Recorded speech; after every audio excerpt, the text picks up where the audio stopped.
Anlaşılan olay kötü, ne kadar süreci olmuş?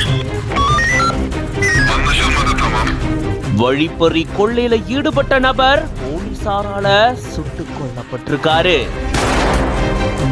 Anlaşılmadı, tamam.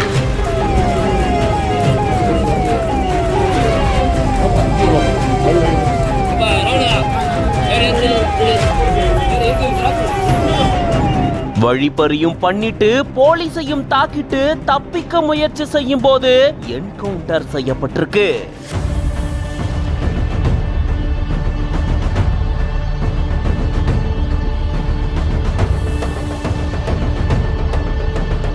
பல நாட்களா lorry ஓட்டுநர்களை கத்திய காட்டி மிரட்டி வழிப்பறியில ஈடுபட்ட இந்த ரவுடிக்கு இப்போ முற்றுப்புள்ளி வைக்கப்பட்டிருக்கு.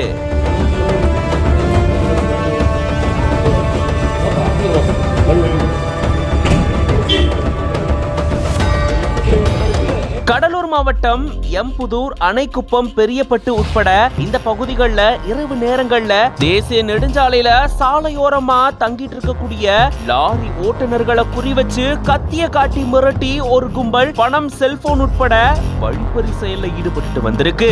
தனிப்படை அமைக்கப்பட்டு போலீசார் அந்த மர்ம கும்பலை தேடிட்டு வந்திருக்காங்க. இந்த நிலையில தான் இதே போல வழிப்பறியில ஈடுபட்ட அந்த கும்பலை சேர்ந்தவங்களை போலீசார் விசாரணைக்காக அழைச்சிட்டு போகும்போதுதான் போலீசாரையே கத்தியால அந்த கும்பல் தாக்கிட்டு அங்கிருந்து தப்பிச்சு ஓட முயற்சி செஞ்சதா கூறப்படுது.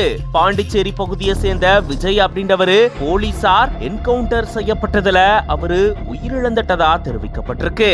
மேலும் காயமடைஞ்ச போலீசார்கள் கடலூர் தலைமை அரசு மருத்துவமனையில சிகிச்சை பெற்றுட்டு வராங்க. கடலூர் மாவட்ட காவல் கண்காணிப்பாளர் ஜெயக்குமார் அவர்கள் காயம்பட்ட போலீசாருக்கும் குடும்பத்தினருக்கும் ஆறுதல் தெரிவிச்சிருக்காரு. என்கவுண்டர் செய்யப்பட்ட விஜய் மேல கிட்டத்தட்ட 30க்கும் மேற்பட்ட வழக்குகள் நிலுவையில் இருந்ததா கூறப்படுது.